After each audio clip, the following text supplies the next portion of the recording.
What do we mean when we say protect equal rights? Isn't that what we mean? For example, equal rights, protecting equal rights means there is no penalty for getting rich. Is there a penalty today for getting rich?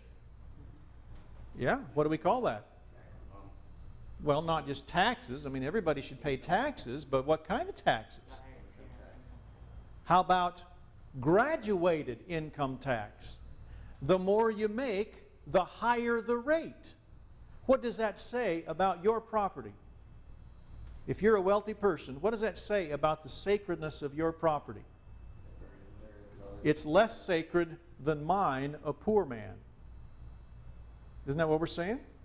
I want to take a third of everything you make, but from a poor person, I'll only take a little bit. I might not even take anything of his property. You understand that the treating property differently here, right? If you want to have an income tax, wouldn't recommend it. The founders say don't do that. But if you want to have an income tax, at least it should be what? Level, say 10%. If a millionaire, person who makes $1 million pays 10% taxes, that's how much? $100,000. Person who earns $10,000 pays 10%, that's how much? $1,000. Does the rich man pay more? Oh yes, because he makes more, but at the same rate. See, everybody's property is treated equally. That's what we're talking about here. Can't complain about that. A great example would be payment of tithing, right? What does tithe mean? 1/10, 10%. Whatever you earn is 10%. See, that's a great example. Treating everybody's property the same. Anyway, okay? Equal rights means no one is locked into poverty. Everybody has the right, the opportunity to raise themselves up. Even if you were born in the ghettos, in the depths of poverty, you can lift yourself up. And many have done that, haven't they? Okay? Look at this one. Equal rights means no one should prevent you from what?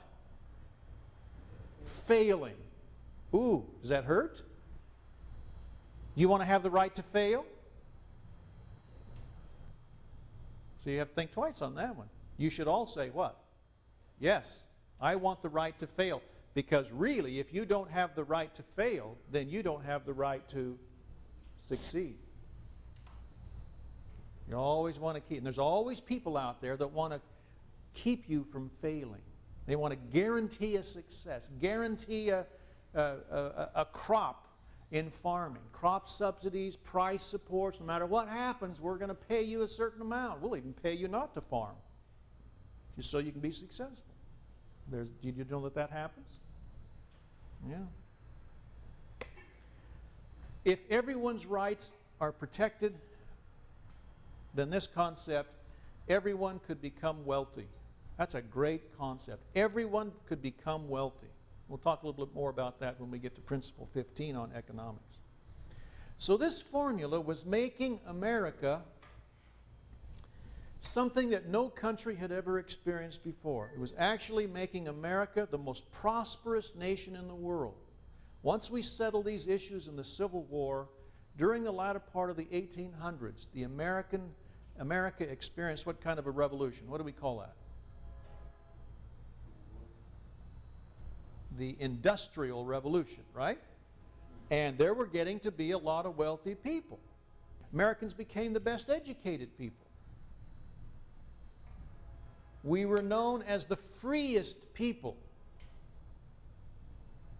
You combine all those three elements, prosperous, educated, and free, and there's one other thing that the Americans proved themselves to be. What was it?